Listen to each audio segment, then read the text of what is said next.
Este hino foi feito, Senhor, em tua homenagem, em tua palavra, Deus, para que o profeta pudesse começar os seus cultos.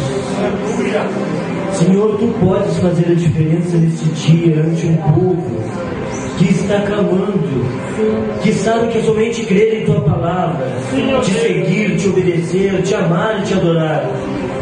Pai, neste momento que o homem saia de frente, Senhor, e somente a tua palavra seja manifestada, e que cada coração possa estar aberto neste momento para receber a tua palavra, para receber a tua bênção, Senhor, e que possamos sair deste local melhor do que entramos, que a nossa vida e vida lá fora seja um exemplo como epístolas vivas da tua glória, da tua honra, para o teu louvor.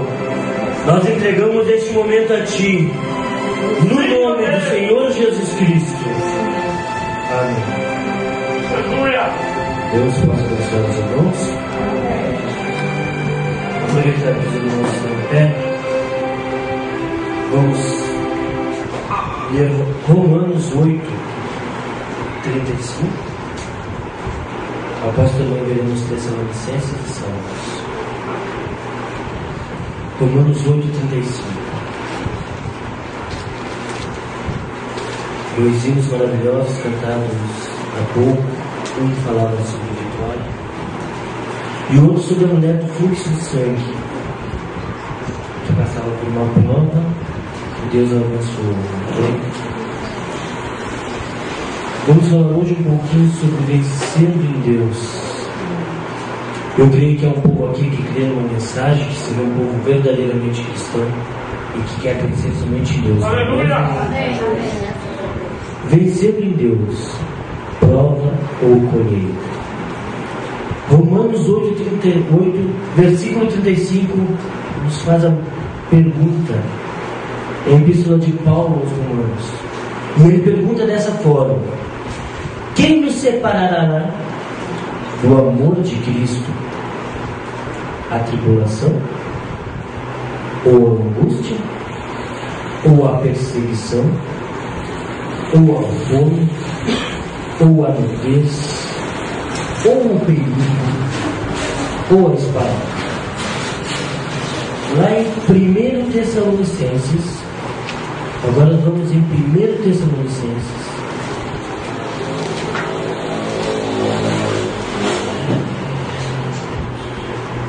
vamos observar que para ter vitória nós temos primeiro que ter o amor de Deus. E o que pode nos separar dele?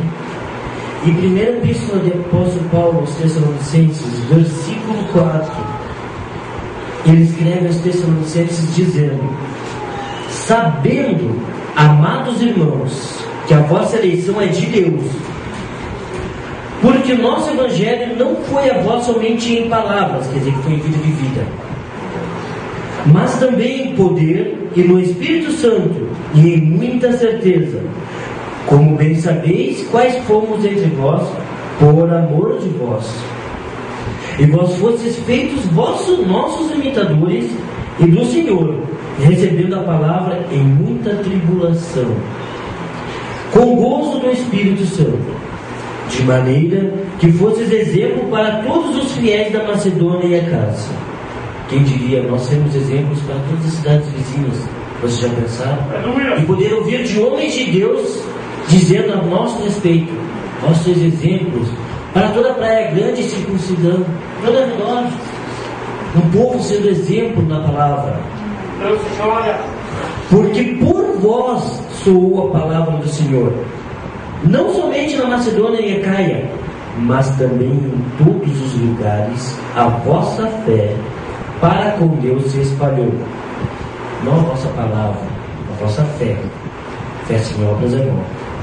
Então a fé deles deu um exemplo a todos, de tal maneira que já dela não temos necessidade de falar coisa alguma. Tal era o exemplo deles, que não havia necessidade de falar mais nada, porque eles mesmos anunciam de nós qual a entrada que tivemos para convosco, e como os ídolos vos convertestes a Deus, para servir a Deus vivo e verdadeiro, e esperar dos céus o seu Filho, a quem ressuscitou dos mortos, a saber, Jesus, que nos livra da ira futura. Falamos aqui novamente de tribulação, a forma que foi levado o Evangelho, sobre exemplo e fé. Vocês querem vitória, não querem? Vamos a Salmos então. Isso é apenas para fazer uma alusão, para entender a mensagem que Deus nos deu. Salmo 107, lá no versículo 107.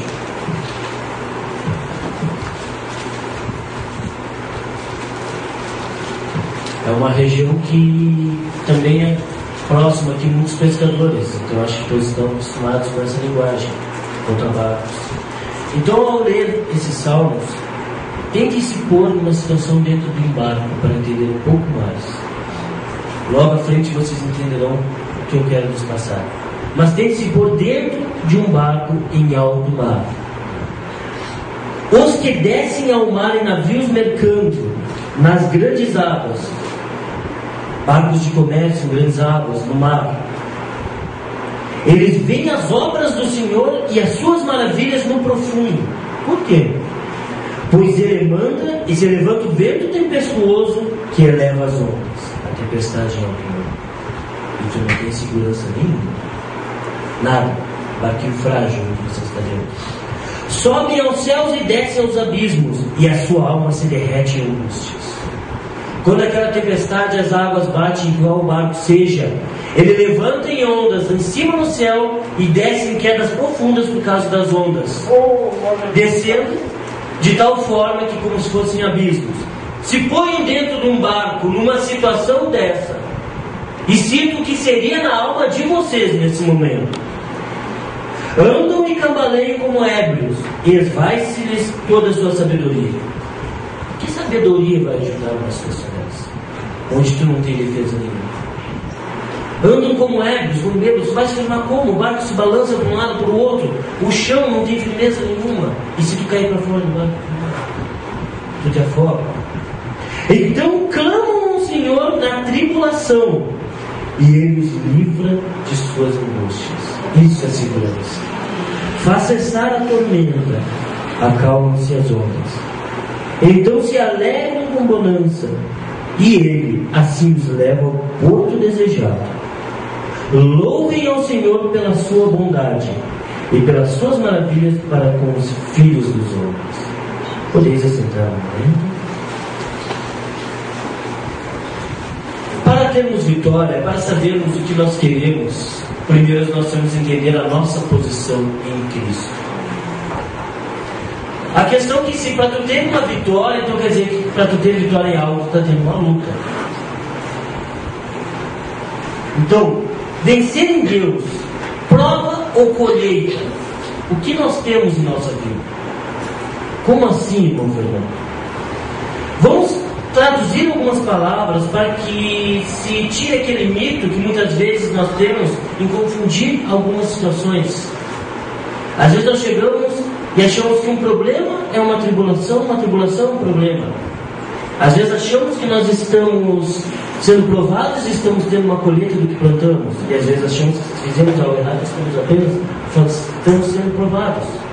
Então vamos ver pelo dicionário algumas palavras para que possamos continuar. E eu usarei apenas 3 exemplos principais da Bíblia e depois alguns outros. Mas 3 eu vou basear. Onde um exemplo ele teve prova, um exemplo teve colheita e prova, e outro exemplo bíblico ele teve apenas colheita. Porém, nesses 3, Deus o ajudou. Ajudaram a cada um desses indivíduos porque souberam clamar e buscar o Senhor. Em primeiro lugar, tribulação, o que significa? Que a maioria dos cristãos gostam de usar essa palavra. Eu estou em tribulação, estou passando por isso, estou tribulado. O que é tribulação? Tribulação é adversidade, segundo o dicionário, amargura, tormento da alma. Às vezes você está em tribulação e não tem problema nenhum, não tem prova nenhuma, não tem colheita nenhuma. Às vezes você está em tribulação por causa que um irmão está sofrendo, porque alguém está sofrendo. Tribulação é o sentimento da tua alma, do teu sentimento, de ti. Segunda palavra, problema. O que é problema?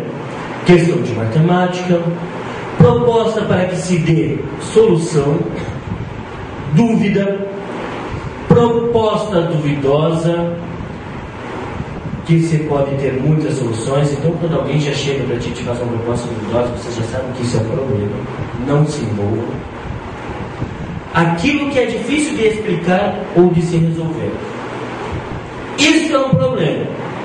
Tribulação é o sentimento da alma, é uma angústia na alma, é uma adversidade, é um tormento. Problema é uma situação que se tem que se resolver, não é a mesma coisa.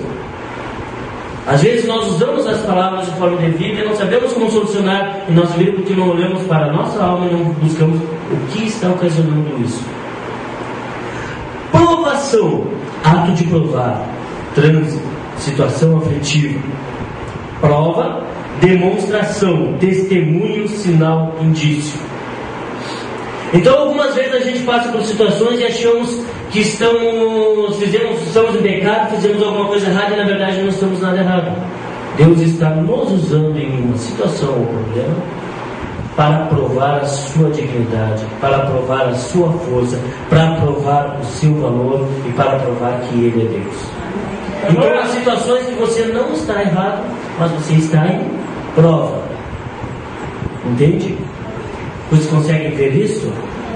Mais um detalhe, então, o que é colheita, então?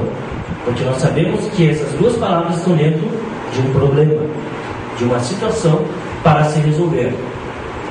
E nós queremos ser vitoriosos. O mundo te dá 1000 maneiras de ser vitorioso, mas nós queremos, como cristãos, vitória em Deus.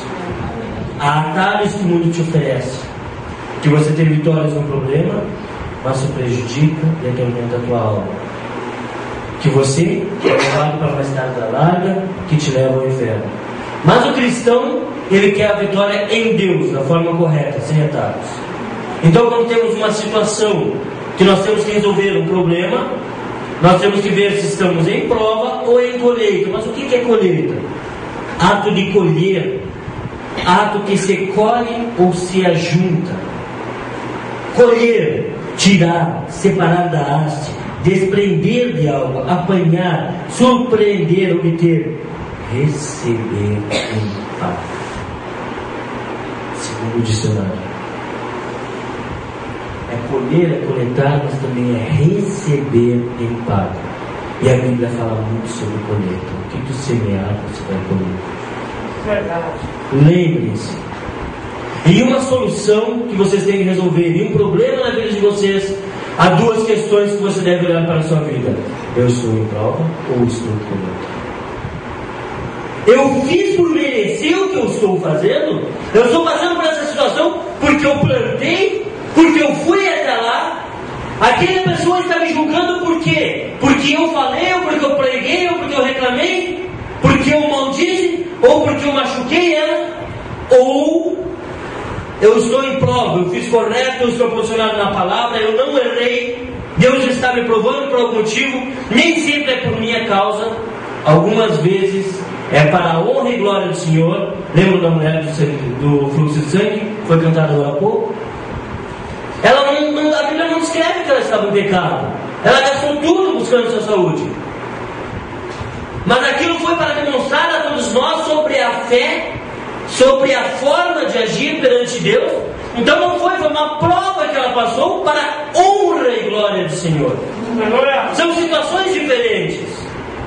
Aí tu vai em outra situação, que nem nós veremos aqui, que são colheitas, que nós causamos isso. Mas se nós queremos vitória sobre uma solução, sobre um problema, nós precisamos distinguir se nós estamos em prova ou nós estamos colhendo. Porque se nós estamos em prova, nós temos que nos manter firmes. Mas se nós estamos colhendo, nós temos que voltar lá atrás e corrigir. Saulo foi sincero. Ele achava que fazia um serviço para Deus. E eu não estou usando os exemplos ainda. Ele estava sendo sincero. Deus lhe mostrou. Veio à sua frente. Ele caiu por terra. Criou-se escama em seus olhos. 3 dias. Foi mandado alguém para que lhe abrisse os olhos. Ele teve humildade de dizer que tudo que havia aprendido era lixo. e se converter e seguir como o Senhor quis. Ele tinha poder, ele tinha autoridade. A igreja local mandava na época. Ele tinha carta para prender quem ele quisesse. Mas ele viu que estava errado e teve coragem ante a tantos para voltar e corrigir. E se posicionar pelo certo. É importante para a nossa solução da nossa vida termos esta distinção.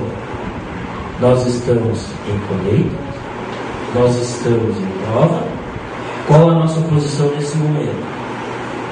Desse passo em diante, Deus nos abençoará. Vamos ver alguns exemplos? Então nós já sabemos o que é tribulação, o que é problema, provação, prova, colheita e colher.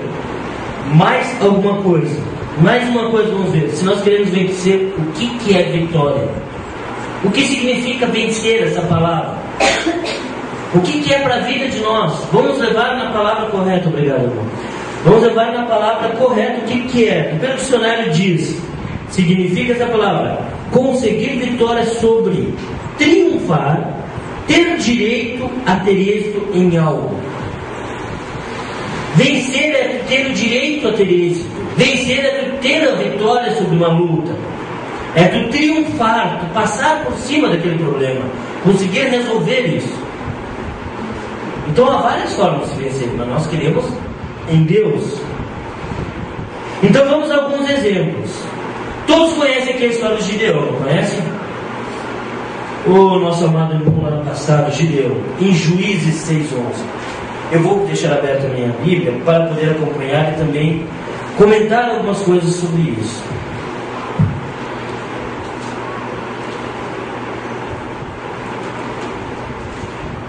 Falarei também sobre Moisés e Salomão.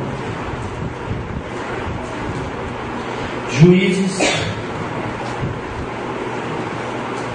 6. Nessa parte temos a servidão sobre os midianitas, o anjo falando a Gideão. Quando o anjo chega a Gideão, aqui está bem claro.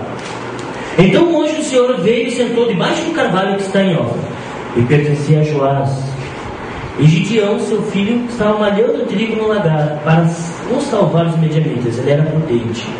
O povo estava sob perseguição. Já estava entregue aos medianitas. Lá no começo do versículo 1 diz: porém os filhos de Israel fizeram o que parecia mal aos olhos do Senhor, e o Senhor deu na mão dos medianitas por 7 anos. Israel plantava, os medianitas iam lá e arrancavam e destruíam. Israel fazia algo, os medianitas iam lá e massacravam. Porém Gideão estava num vale separado, com prudência. Aqui a Bíblia não fala que Gideão errou. A Bíblia fala que o povo de Israel fez o que era mal. Às vezes você não erra, mas você paga por causa de algum irmão. Porém, antes de julgá-lo, lembre-se que ele é teu irmão, é parte do corpo. Antes de julgar o teu dedinho, vai lá e dá martelada nele, vê se não vai doer o corpo inteiro. Antes de pesar na mão sobre o teu irmão quando ele está sofrendo, quando ele está em pecado, vai lá e o abraço e tenta tirar do pecado, porque é parte do corpo. Quando um membro do corpo sofre, todo o corpo dói. Não pode dizer que não. Faz referência. Morda seu dedo, vê se não vai doer. É um exemplo claro, para que você entenda que quando um irmão sofre, você tem que sofrer também. Não diz aqui na Bíblia que Gideão errou, mas Israel fez algo, o povo fez algo que não agradou o Senhor. A questão de Josué foi a mesma coisa, ele começou a perder a batalha. Por quê? Porque um havia pecado. O homem saiu ferido e a promessa que ninguém se feriu. Há uma diferença. Somos um corpo, somos a noiva. E olhando aqui à frente, Gideão perguntou. Quando foi dito, então o anjo do Senhor lhe apareceu, versículo 12, e disse: o Senhor é contigo, varão valoroso. Quando o anjo chegar para ti e dizer: varão valoroso, varão valorosa, o Senhor é contigo, mas tu está em tribulação, tu não vê sinais, não vê nada de valor nisso. Aí tu acaba fazendo como Gideão. Ai, Senhor, se o Senhor é conosco, por que tudo isso não sobreveio? O que é feito de todas as suas maravilhas que nossos pais contaram dizendo: não nos fez o Senhor subir do Egito? Porém agora o Senhor nos amparou e nos deu na mão dos midianitas. É uma questão difícil, né? Às vezes nós nos vemos em problemas, sabemos que estamos posicionados. Às vezes Deus desampara a cada um de nós para ver qual é a nossa situação, a nossa posição em Cristo. Ele nos põe em provas, ele pôs a Jó. E era pupila dos olhos dele. Era alguém que dava um exemplo sobre todos. Era maravilha que ele testificou, o próprio Deus soberano chegou quando Satanás passou em sua reunião e disse: viste meu servo Jó, homem íntegro, reto, um varão valoroso. Já pensou o testemunho de Deus sobre um homem? Nós temos que testemunhar sobre ele, mas Jó teve essa situação e foi provado. As provas nos vêm às vezes para ver a nossa posição na palavra. Vamos posicionar corretamente, vamos começar a murmurar. Mas às vezes Deus te prova e te dá o teu coração fazendo o correto. O problema é que muitas vezes não queríamos fazer o correto. Nós estamos em prova e podemos fazer com que Deus receba um galardão, em vez de nos posicionarmos, o que fizemos? Cruzamos os braços e começamos a murmurar. Ai meu Deus, eu estou assim, ai meu Deus, eu estou assado. Ah Senhor, o que eu vou fazer? Como é que eu vou resolver isso? Te movimenta, faz alguma coisa, vai atrás, procura resolver. Ah, mas se fosse assim, ó, como é que fulano consegue resolver? Como é que o outro resolve? Como é que ela resolve? Olha a vida, busca em si. Tu tem um problema para resolver e tu quer vitória. Então se tu olhou para trás, se tu não pecou, então se tu está em prova, muitas vezes Deus vai lhe dar alguma coisa para fazer. Com Gideão foi assim. O que era? Continuando lendo aqui, diz que o anjo mandou que fosse derrubar dos altares a outros deuses, não foi? Todos conhecem a história, está aqui, isso que o anjo fala com Gideão, como foi a batalha. Poxa, às vezes tu está no teu trabalho, na tua escola, em algum lugar, e há um altar ao paganismo, que você é conivente e não sabe por que prova dele. A piadinha que falam sobre teu Deus, a tua postura, a minha postura, irmão Fernando, a tua postura sim. Quando você olha teu chefe, quando olha teu amigo, quando olha o companheiro rindo, de um cristão e tu ri junto. Mas eu não peguei contra o meu irmão, eu não falei nada. Mas não defendeu, não fez nada, não ficou ao lado do Evangelho. Às vezes esse altar que tu tem que derrubar é alguma coisa em sua casa que não condiz com a palavra. Um adesivo, algum gesto, alguma coisa. Um cartãozinho, algo que fere a Deus. Às vezes não é você, é seu irmão, sua irmã, seu pai, sua mãe, seu filho. Algum altar de paganismo que tu tem que derrubar para libertar o teu Israel, libertar a tua família, para tu passar e vencer na prova. Se tu não sabe pecar, se tu não errou, tu está passando por prova de posicionar a palavra. Ah, mas eu vou ter o pastor para me ajudar. Eu vou ter o irmão, ele vai chamar o diabo, tu não tem ninguém, tu está sozinho. Foi com Gideão. Tira os covardes, tira os medrosos. Não é o suficiente, ficar descorajado ainda é muito, tira mais um pouco. Às vezes Deus te põe numa situação tão sozinho que é para Ele fazer por ti. É para que você dobre o teu joelho, para que você busque a Deus. Às vezes você quer vencer em Deus, mas tu quer que o outro faça, tu não quer fazer a sua parte. Eu preguei ontem sobre isso, fazer a sua parte. E a questão é que muitas vezes nós não queremos fazer a nossa parte. Nós queremos pronto. Nós queremos vitória, mas não queremos lutar. Porque é mais fácil ganhar pronto. Ah, mas eu não pequei, eu sou correto na palavra, eu não estou errando, eu estou fazendo da forma correta, da forma certa. Ah, mas eu não fui para lá fazer isso, eu não me misturei, eu não bebi, não fumei, não estou fazendo nada errado. Mas tu está jejuando, tu está olhando, tu está buscando a Deus? Tu está dando um bom exemplo, tu está testificando. Testificando como com a tua vida? Ah, aquela é crente, mas é sensação, não faz nada. Como assim? Ah, ele está no meio da gente, não erra. Quando tem a janta do trabalho, ele não pega, não fuma, não se mistura. Aí aquele outro lá da denominação, aquele lá sim, crente. Fala do Deus dele para tu ver. Fala daquilo para tu ver. Ele defende, ele se posiciona. Olha, os crentes da mensagem estão onde? Os cristãos. Eu estou em prova no meu trabalho. Lá eles não querem nada com Deus, eles ficam tirando chacota. E o que tu faz? Eu fico bravo com eles, que belo exemplo. Muito bom exemplo. Eu vou na aula lá, e as gurias nem conversam comigo porque eu uso o site, ficam mexendo comigo. E tu faz o que? Eu fico bravo, eu me emburro, eu fico num canto. Quem vai sentir desejo de um Deus? Quem vai sentir o desejo de estar aqui se não vê nada em ti? Eu tenho um exemplo de um rapaz no meu trabalho que nem cristão não é. Nunca ninguém viu ele chorando ou reclamando da vida. Foi uma surpresa para nós quando a mãe dele morreu. Por mais de 20 anos a mãe dele estava na cama, sofrendo.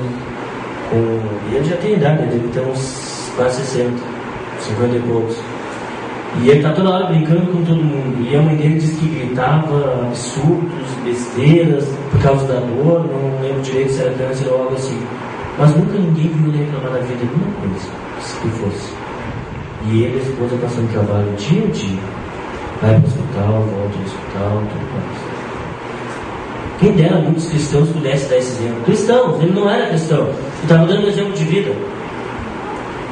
Mas abençoado, crente, tu está com tal problema e está sorrindo, eu tenho um Deus maravilhoso, mas tu não está sendo provado, não está sendo massacrado, os outros rindo de ti, mas meu Deus é maior. Tu pode dar esse exemplo sorrindo, isso dá o gosto, isso dá a vontade da pessoa saber o que tu tem de diferente, o que esse Deus traz de diferente. As pessoas o magoam, ele sorri, abençoa as pessoas, ele leva um bom exemplo, ela leva um bom exemplo. Ele chega na aula, por mais que às vezes tinha chacota, ele chega no trabalho, se dá para a porta, larga um folheto, larga um CD de pregação, um DVD, nunca pediu nada em troca. A única coisa que queria que a gente entendesse quem é o Deus dele. Hoje, agora a gente ficou sabendo que ele passou por tal coisa, e não reclamou, não murmurou, não deu mau exemplo, não ficou com cara triste, sempre sorrindo. Querem mais um exemplo disso aí? Neemias, ele era escravo. Ele chorou pelo povo dele, e o rei notou como a cara dele estava diferenciada, o rosto, seu semblante estava triste. Como escravo, ele nunca entristeceu, nunca demonstrou tristeza, sempre com orgulho servindo a Deus, na posição dele. Tanto que o rei se surpreendeu, perguntando se ele estava doente. Leia o primeiro capítulo de Neemias. E às vezes a gente levanta sempre trabalhar e não humor. Nossa, que provação! Aí quando passamos por uma prova que Deus quer que nós dê aos homens, ao mundo, um exemplo de cristianismo, nós não temos estrutura porque no dia a dia não é assim. Vamos olhar esse exemplo claramente. Ele era prudente, Gideão estava afastado do restante do povo, não estava envolvido no paganismo, pelo menos não foi o que eu li aqui. O anjo veio a ele perguntou onde estavam os sinais. Porém, quando o anjo disse que o que Deus queria fazer, ele foi e fez.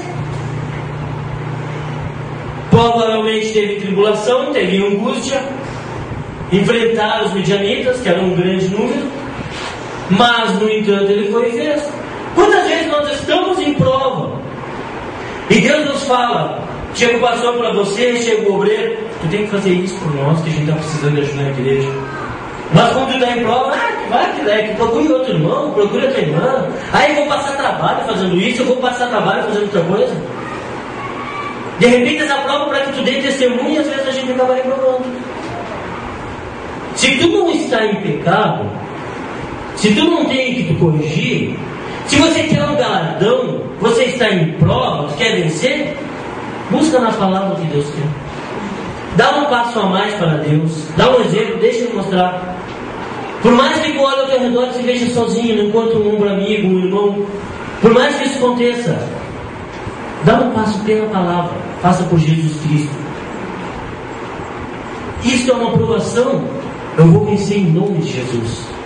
Depois eu virei aqui e darei um testemunho, para a honra e glória de Jesus, porque eu nada sou, seja onde for. A prova acontece, não é necessário tu ter errado, ter pecado, mas quando acontecer, façamos com dignidade, façamos a nossa parte perante Deus. Senhor, me dá um sinal. Por exemplo, o irmão Homero pediu um sinal, Deus deu, Deus responde nas coisas simples. Peça um sinal a Ele então, Ele te dará, mas se mantenha firme na palavra durante a prova. Imagina a situação de Jó. perdendo tudo e se mantendo firme. E nós, onde ficará o nosso testemunho quando chegar naquele dia, perante as provas? Temos problemas, passamos por tribulações, mas se é prova, vamos buscar fazer o que é certo. Vamos passar a cabeça erguida, sem murmurar. Israel rodou 40 anos por murmurar. Não vamos cometer o mesmo erro. Segundo exemplo, Moisés. Quantos já não conhecem? Alguns aqui já devem ter assistido o filme que o profeta falou, os 10 mandamentos. Ele sabia que era um profeta. Está em Êxodo. Êxodo, se eu não me engano,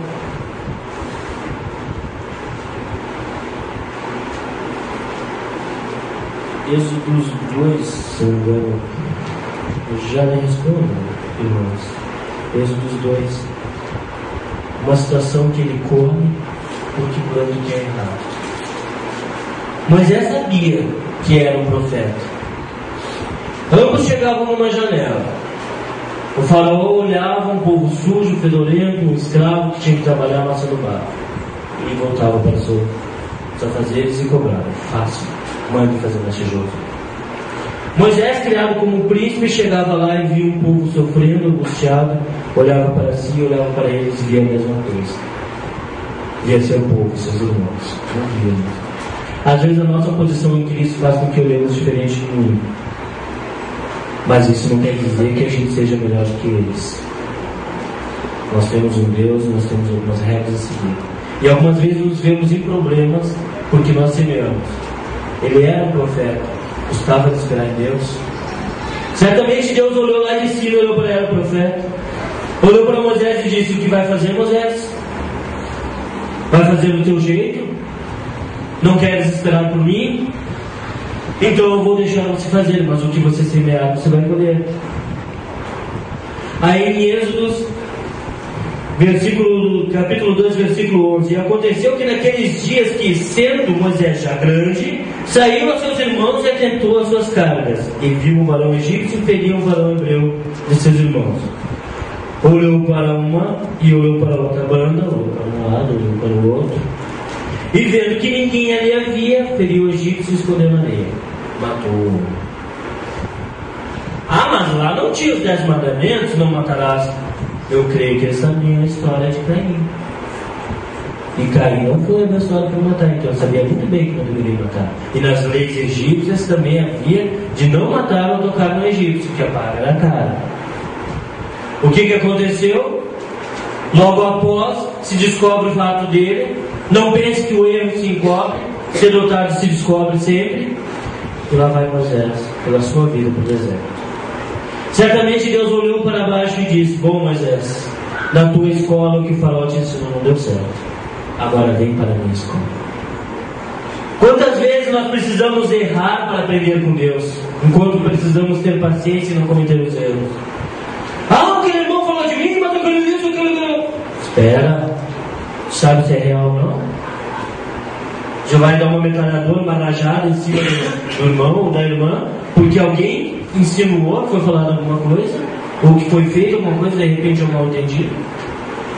Aguarda, ou depois vai pagar por um problema que tu fez.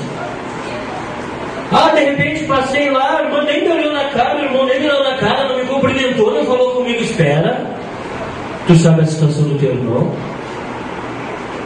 De repente ele está numa tribulação e com um problema que tu pode ajudar. Aí tu vai entrar tu em um problema por falta de compreensão, de paciência.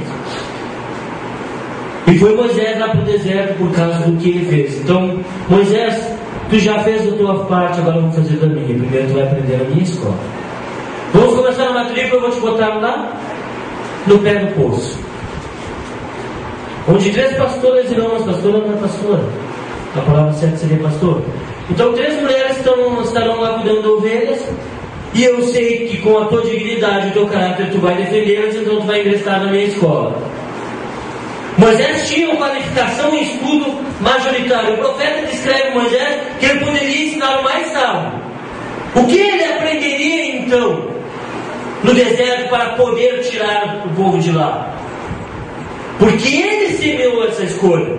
E ele estava colhendo os problemas, ele era fugitivo, ele havia matado, então ele ia pagar por isso e ele teve que correr, porque pagaria com a própria vida.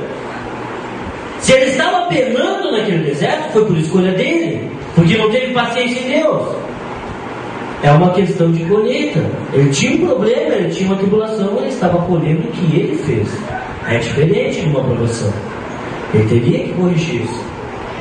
E ele foi para lá, e Deus fez a matrícula. Ele defendeu as 3 e começou. E todos conhecem a história, que ele veio a casar e cuidar de ovelha. Por anos cuidando de ovelha, o que ele aprendeu com isso?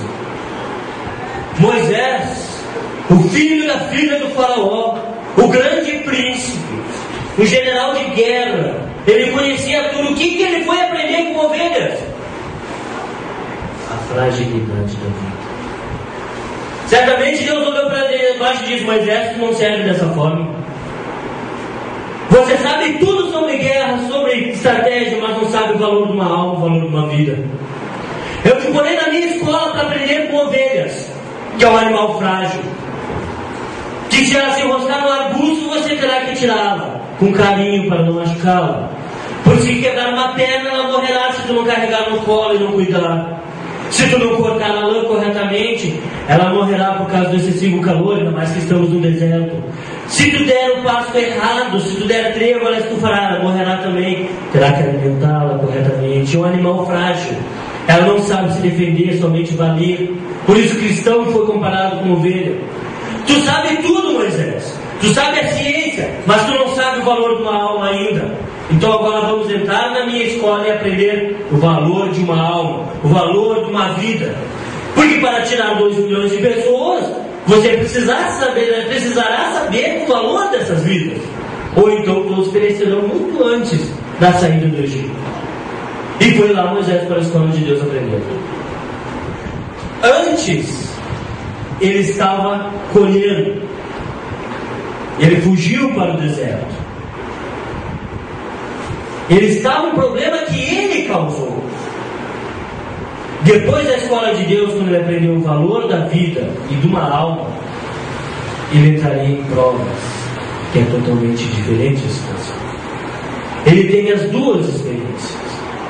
Porque quando ele estava já cansado, não esperava mais nada, não queria mais nada com o Egito, estava conformado com a sua situação, Deus aparece numa sarça para um treinamento de 5 minutos que valeria para uma eternidade.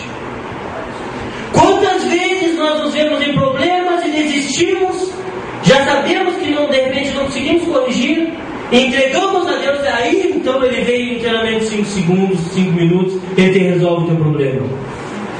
Aí tu olha para trás e pensa: por que eu não lembrei de Deus antes?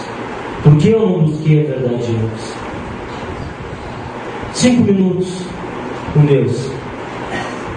Chegou Moisés porque ele cresceu como um príncipe. Conforme a tua criação, tu carrega traços. Então ele chega com aquela pompa e a primeira coisa que ouve: Moisés, tira os calçados, porque a terra que tu pisa é santa. Tem humildade. Tenha reverência para comigo, eu sou Deus. Aí ele chega com o cajado, já velho, e começa as provas, a tribulação dele começa ali, a angústia dele começa ali na alma. O que tu tem na mão? Uma vara. Joga no chão uma serpente. E aí? Aí todo mundo acha bonito que ele chegou lá na pose e pegou. Não, a Bíblia descreve um pouco diferente, ele fugiu da cobra. Aí meteu a mão numa cobra venenosa ali que eu quero ver. Vamos ser realistas, a Bíblia não engana. Ela é real, é clara e verdadeira. O problema é que o ser humano muitas vezes fantasia. Eles acham que era maravilhoso a forma que Moisés passou. Como todos passaram. Eles passaram por problemas, angústias, tribulações que nós também não poderíamos. Aonde vai aparecer o nosso testemunho ante isso? Aonde vai aparecer a nossa vitória ante Deus, ante os nossos irmãos lá naquele dia da glória, comparado a esses homens? Parece fácil fantasiar um resumo, que a Bíblia nos dá um resumo, mas nos ponhamos na realidade de Deus, do que tem acontecido. Olhem para Moisés naquele momento. Resolveu o cajado, conseguiu pegar o cajado, tronovar de novo, começou a ficar mais confiante nisso, mas para ele não era suficiente, ele era bom de boca, ele falou: põe a mão no peito, continuou, ela estava podre. E o Paulo falou, põe o peito de novo, voltou, tirou voltou normal. Mas senhor, eu sou ruim de boca, eu não quero, manda meu irmão, manda alguém. Então, teu irmão será o profeta, e tu serás Deus, eu falarei diretamente a ti. Moisés falava direto com Deus, e não entrou em Canaã. Por quê? Problema sem solução, mas por quê? Desobediência. Fala com a rocha. Tá, e pam, e vem a água. Deus honrou, mas ele pagou o preço. Era para falar, não era para ferir. Fala com a rocha. Quantas vezes pela pressão externa e dos outros, em vez de nós fazermos o que é correto, nós entramos nos problemas e colhemos aquilo, porque não tivemos paciência, não lemos o que deve ser feito pela palavra, mas pela pressão, pelos outros. Quantas vezes o que era para ser uma prova se torna um problema maior pela nossa postura? Deus já está dando 2 exemplos. Deus deu Gideão, que por mais que algum murmúrio ou outro tivesse, ele fez conforme Deus mandou, mesmo temeroso, porque era uma prova, mas ele soube vencer. E foi visto que não foi ele que venceu, mas Deus divide um pouquinho do seu poder conosco, mas não a sua glória.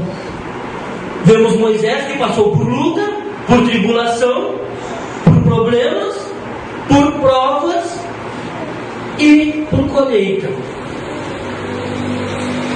E Deus o ajudou a vencer.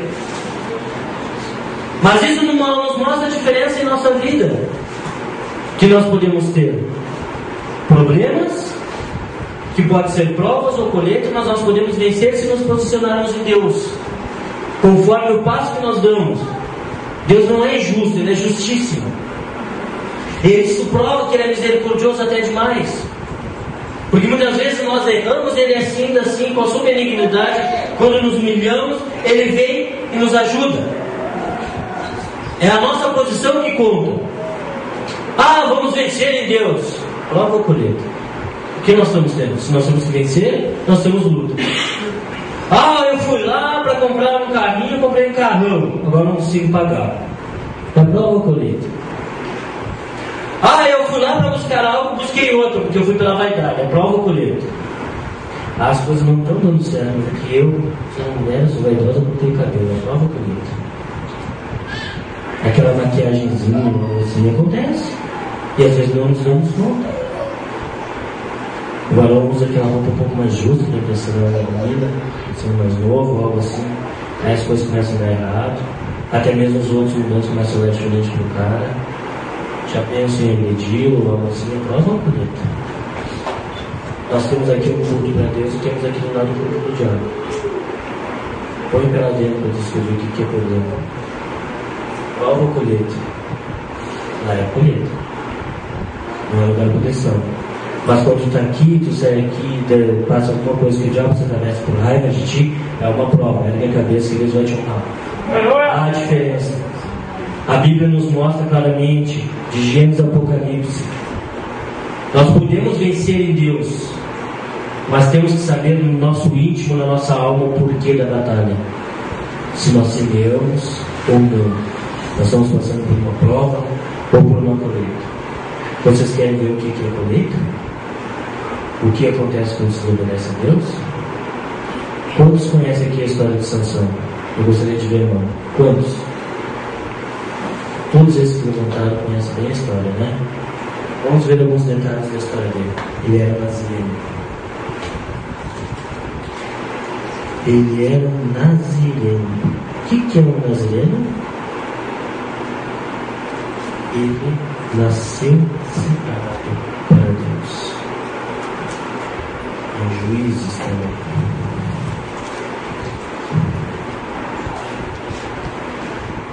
Servidor dos israelitas sobre os filisteus. 13, capítulo 13 de Juízes. E os filhos de Israel tornaram a fazer o que parecia mal aos olhos do Senhor, mais uma colheita. E o Senhor entregou na mão dos filisteus por 40 anos. E havia um homem de Zorá, da tribo de Dan, cujo nome era Manoá. E sua mulher era estéril, não tinha filhos. Eu acho que esse homem deve ter sido muito correto para Deus o abençoar com o filho. O anjo do Senhor apareceu a essa mulher e disse: eis que agora é estéril, nunca tens concebido, porém conceberás e terás um filho. Agora, pois, guarda-te e que bebas vinho ou bebida forte, nem coma coisa nenhuma.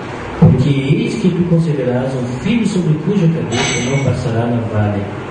Porque o menino será nazireu, separado para Deus. Nazireu de Deus desde o ventre e começará a livrar Israel da mão dos filisteus. Até ali tudo bem. Ele cresceu, temos a descrição do profeta. Onde começou os seus problemas? Isso vale muito para os jovens. Estudem bastante a vida desse homem. Todos os jovens. O problema dele começou quando começou a desobedecer os pais, que eram cristãos. Quando começou isso? Logo à frente, quando Sansão quis casar. Porém, seu pai e sua mãe disseram, lá no 14, versículo 3: não há porventura mulher entre as filhas dos teus irmãos, nem entre todo o meu povo, para que tu vás tomar a mulher dos filisteus, daqueles incircuncisos? E disse Sansão ao seu pai: tomai-me esta, porque ela me agrada aos olhos. Como é bonito às vezes uma mulher que está no mundo, um corpo vaidoso, as curvas. É isso que tirou Israel da palavra. A cobiça dos olhos. São varões, isso aconteceu com Sansão. Ou também os varões, quando andam com shortinhos, malhando, corpo sarado. Não há varões e varoas dentro do povo da mensagem. Aí tu te envolve com alguém fora, e ao invés de te trazer para dentro, essa pessoa te puxa para fora. E ali começa todo o problema. Você era um nazireu. Você foi um povo separado para Deus, um povo peculiar, diferenciado, com bênçãos, com revelação. Um povo diferente dos outros, porque você conhece uma coluna, um Deus verdadeiro. Tu vê os sinais. Porventura entre teu povo não há o que é necessário? Tem que buscar fora no mundo?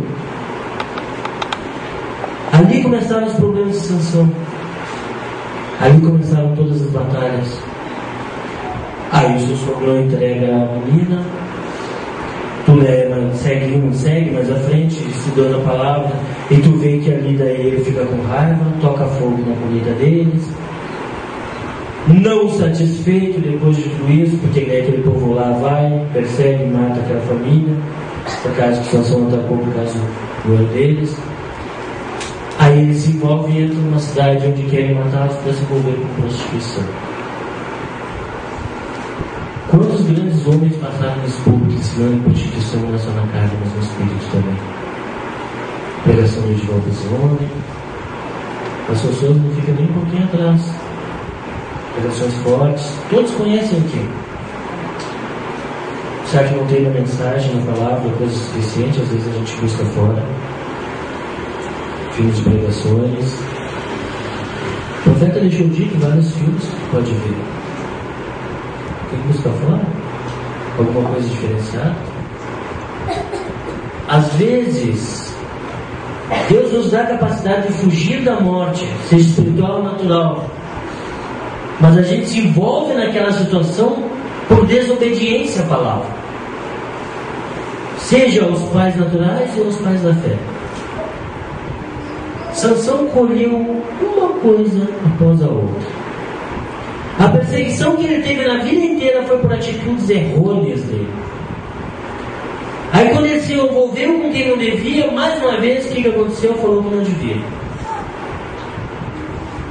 Aí vem a questão também muito dos varões, principalmente que é obreiro, de fazer certos comentários em casa com as esposas.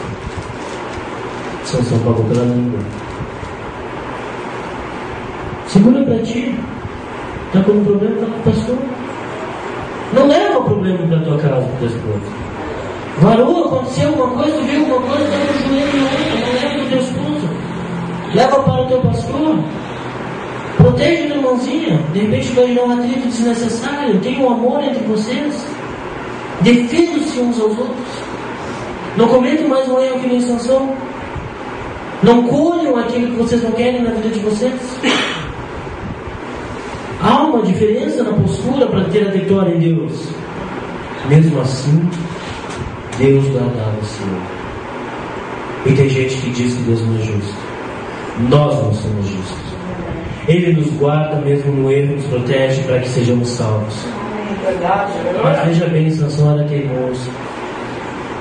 Falou que não devia lhe cortar o cabelo do escravo. E naquela moenda, ele teve bastante tempo para pensar o que havia feito. Certamente ele ia se acertando com Deus, mas ele já não tinha mais visto. Ele estava cego. Passa um dia de olho fechado. Para ele ser gostoso, procurar as coisas, voltar, sem saber onde achar. Imagina sem os olhos. E lá vai ele, até se acertar com Deus. Certamente seu cabelo cresceu. E ele orando, se acertou com Deus. Quando chega lá no templo, ele faz a sua última oração e Deus concede-lhe a vitória. Mas o preço foi a vida. Ele morreu junto nesse instante. Nós não precisamos semear aquilo. Nós não precisamos errar. Eles não tinham este livro, eles não tinham a palavra. Nós temos um manual completo para a nossa vida. Aleluia! Ah, irmão, mas tem muitos mais demônios soltos, mas nós temos um manual que eles não tinham. Nós temos sinais que muitas delas não tinham. Nós temos um profeta enquanto passou-se tanto tempo sem. Ainda assim vamos ser teimosos como Sansão? Ainda assim vamos errar? Ou vamos fazer que nem Moisés, que aprendemos com os erros, mas continuamos a teimar pela impaciência, pela imprudência, pela raiva? Ou vamos ser como Gideão, como Jó, que buscamos estar corretos? Não quer dizer que nós não vamos errar. Somos humanos, nós pecamos também, erramos. Mas Paulo, ele teve humildade de voltar atrás com tudo que ele tinha, poder e autoridade, para seguir a Jesus Cristo. Às vezes vale a pena tu voltar atrás e abraçar o irmão que te machucou, ou fazer algo para seguir ao lado de Jesus Cristo. Isso que é importante. Mas tem mensagem para isso, meu irmão? Mostrou exemplos bíblicos, falou sobre o tesouro de Deus, citou outros exemplos. Deus guiou de tal forma que até os cânticos me deram exemplos. A mulher do fluxo de sangue, a mulher da vitória. Vamos ver o que acontece quando não se obedece. Alguém aqui acredita que existe um homem que falou mais com Deus do que este? Que teve mais a presença? Eu acho que não, né? Mas eu também falou mais.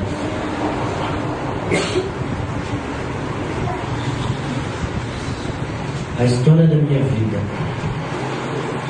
William Marion Branham depois dessa pregação, falando sobre a vida dele.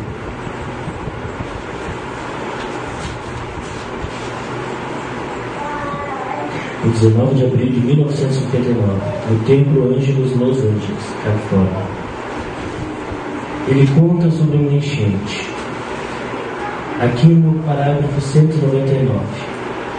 Eu vou ler até o 203 e depois eu vou comentar para vocês terem uma ideia do preço que às vezes a gente paga por um erro, por não ouvir a Deus.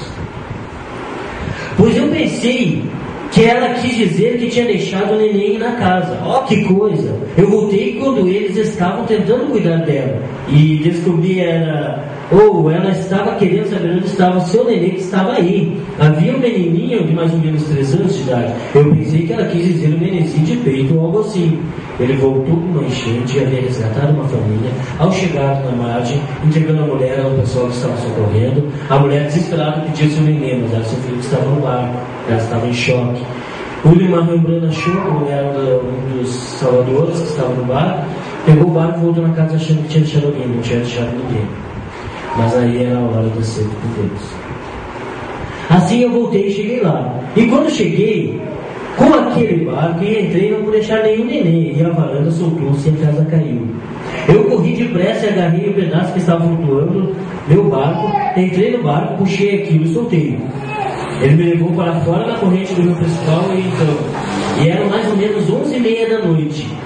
E simplesmente caindo essa raiva úmida e nevando, e agarrei aquele cordão de partilha e tentei puxar o barco, e não quis pegar. E tentei e não quis pegar, e tentei de novo, chegando mais adiante naquela corrente da cachoeira, bem na frente. Eu estava tentando mesmo, e pensei, ó, que coisa, aqui está meu fim, esse é meu fim. E eu estava há muito tempo, eu disse, Senhor, por favor, não me deixe morrer assim. Eu puxava e puxava. Vocês da maioria devem conhecer, já viram aquele motor de barco que vai atrás um pouco. A cada puxada que tu dá, ele injeta gasolina. Com o frio excessivo, a gasolina congela.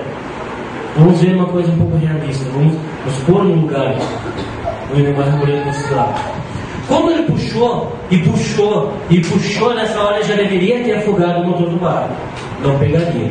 O frio ajudaria. Um carro a gasolina às vezes é difícil de pegar com frio aqui. Imagina o frio excessivo com nevasca. E no meio da água, a umidade, e um barco afogado, um motor afogado. Analisem a situação. Até então ele estava vendo a situação, estava vendo a correnteza levar para o rio, e o rio levando para a cachoeira, era a morte dele, e até então não havia orado, então ele orou. Aí, o que aconteceu? Ele voltou. Não me deixe morrer assim. E eu puxava e puxava, e voltou a mim. E aquele monte de lixo, o qual você não quis ir, está vendo? Sim. Até então ele não havia entrado numa necessidade de Deus. Porém, ele esteve no lugar onde Deus o guiou ao povo pentecostal para pregar. E ele não quis, ele ouviu a sua sogra, que era um monte de lixo, são os roladores. Não, tu vai te envolver com isso, com esses crentes, com esses malucos, com esses fanáticos, que muitas vezes nos chamam assim. Ele não quis. O que houve? Quando precisou, aquele era o povo de Deus. Quando ele precisou, e ele ser um profeta, Deus tinha um trabalho com ele. O que houve? E aquele monte de lixo. Às vezes alguém bota a mão em você e tu quer logo revidar, acalma-te. Porque quando chega na hora, Deus vai dizer, e aquele irmãozinho, aquela irmã, aquele jovem, aquela jovem, aquele homem, aquela mulher, que você tocou e é meu servo. Por isso a tua posição na prova tem que ser correta. Por isso que não adianta tu ter raiva do homem ou da mulher que está te perseguindo, está contra você. São espíritos, não a carne que a gente luta. Deus fará por nós. E eu pus minha mão no barco de novo e disse, Deus tem misericórdia de mim. Não me deixes deixar a minha esposa e minha assim. Eles estão lá doentes, por favor. E eu continuava puxando assim. Eu não queria pegar. E eu podia ouvir o rugido lá embaixo, porque só uns minutos, que coisa, isso seria o fim. E eu disse, Senhor, se tu me perdoares, eu te prometo que farei qualquer coisa. Ajoelhei naquele barco lá, e essa raiva úmida bateu no meu rosto e disse, farei qualquer coisa que tu quiseres que eu faça. Puxei de novo e pegou. Acelerei o mais que pude e finalmente cheguei à marcha. Afoga um carro para tu ver se tu faz pegar. Tem alguns irmãos que têm barco, pergunta para eles se depois de afogar o motor é fácil pegar. Mas ele ajoelhou, ele chegou, ajoelhou, pediu perdão e puxou. E o barco funcionou. E ele pôde sair para a marcha. Primeiro ele teve que se sentar com Deus. Se tu me perdoar, Senhor, eu faço o que tu quiser. Quantas vezes nós estamos numa prova e não lembramos, quando Deus nos cobra, nós vemos que estamos errados, em vez de nós, Senhor, eu vou voltar a corrigir, me ajuda nesse momento, voltamos a corrigir, às vezes somos duros e pagamos a pena. Essa é a diferença. O profeta passou por isso, e o preço foi alto. Sua esposa, seu filho. Às vezes o preço do nosso erro, do nosso orgulho, pela vergonha do posicionamento, pode ser algo. Pode ser alguém que amamos. Deus sabe o que vamos cobrar. Nós temos a forma, só precisamos seguir.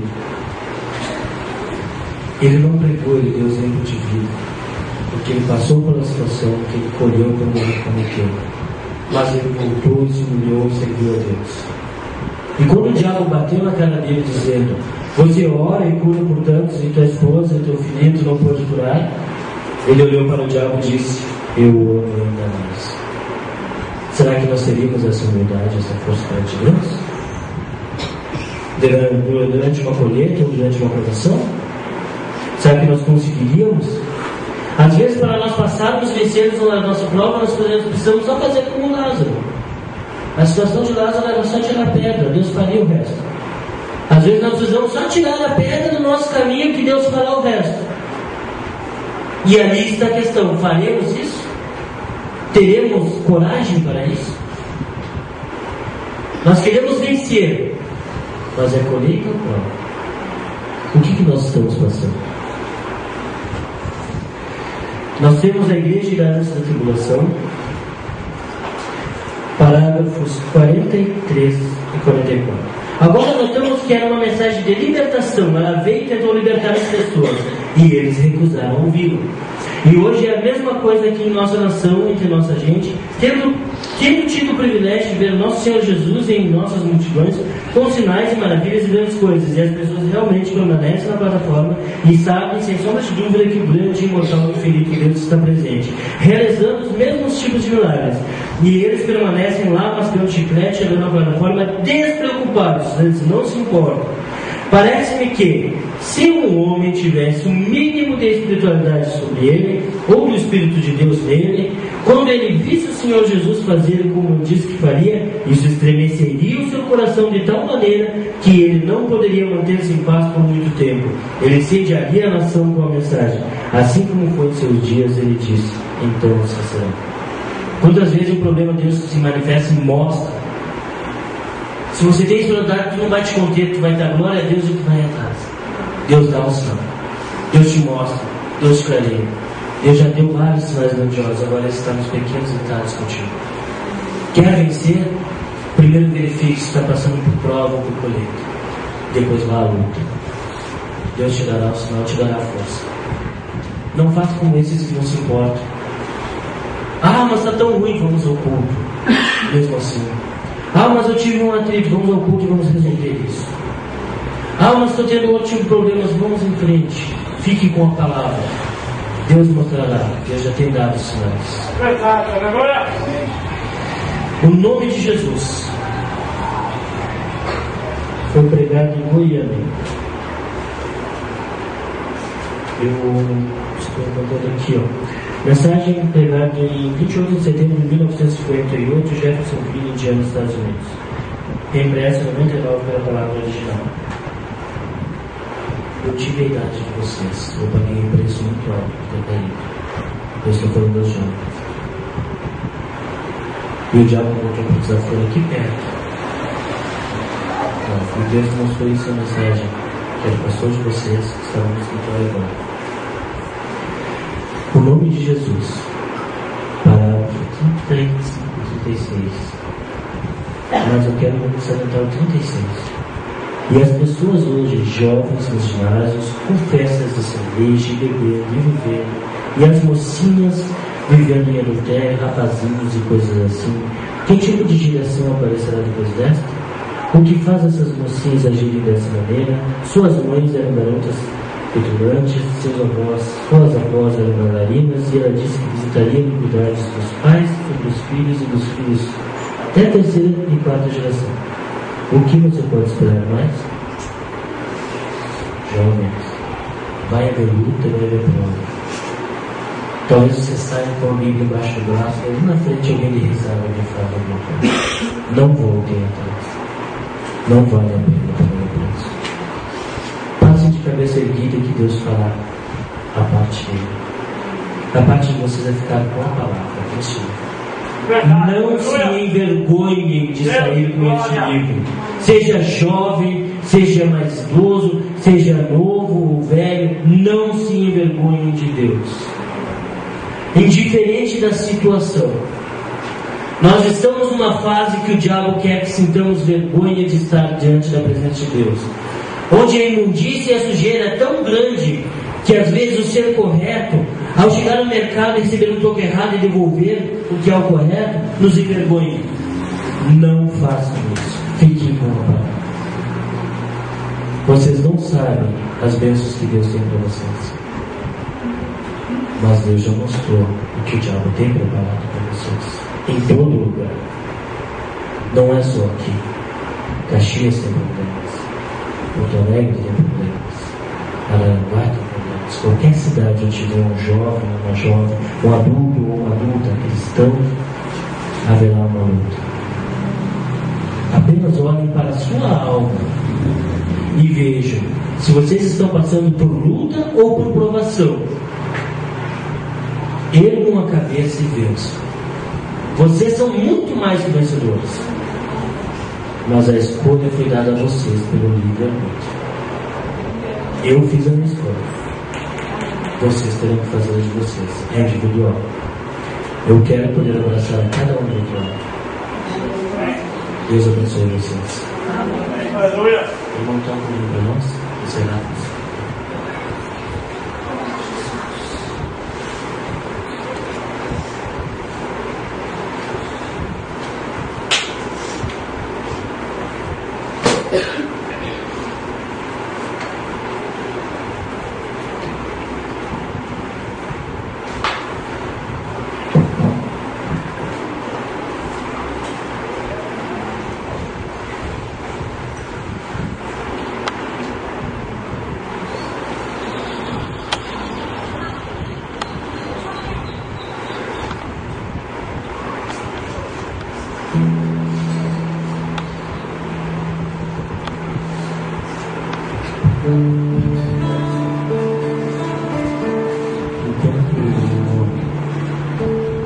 Cantar esse hino, eu não quero aqui na plataforma quem não queira vencer. Eu não quero aqui na plataforma aquele que queira poder. Quer poder, quer vitória? Jejue e ore e dê a palavra. Você será um foguete espiritual de amor de oração. Eu quero que venha na plataforma aquele que quer se acertar em alguma coisinha, por mínimo que seja com Deus. Eu quero na plataforma aquele que possa, dos varões aquele que possa abraçar o seu irmão, das varoas aquela que possa abraçar o seu irmão. Não vou ser eu que vou lá por um. Eu quero aqui aquele que esteja disposto a um orar pelo outro, como o profeta muitas vezes fazia. Eu não estou chamando aquele que quer se converter ou aquele que tem algum pecado. Eu estou chamando aquele que queira ser um pouquinho melhor, que tenha a humildade de querer vencer um pouco mais, que tenha o desejo de estar em união como um só corpo, deixando toda a indiferença de lado, disposto a vencer em Cristo Jesus, ombro a ombro. Em todas as vezes que eu subi em uma plataforma, esta é a primeira vez que eu convido alguém para isso. Das varoas que quiserem deste lado se abraçarem para orar por vitória, eu convido agora mesmo. E dos varões, aquele que quiser estar comigo por alguns minutos para orar abraçado e clamar a Deus um pouquinho mais de vitória, fica a critério de cada um, para sermos vencedores. E quando o irmão terminar o hino, o culto estará terminado. Porque não seria eu que vou orar aqui nessa plataforma, é um pelos outros como verdadeiros cristãos. Porque nós precisamos de união. Que Deus abençoe a todos.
Só teus olhos me veem, debaixo de tuas asas é o meu abrigo, meu lugar secreto.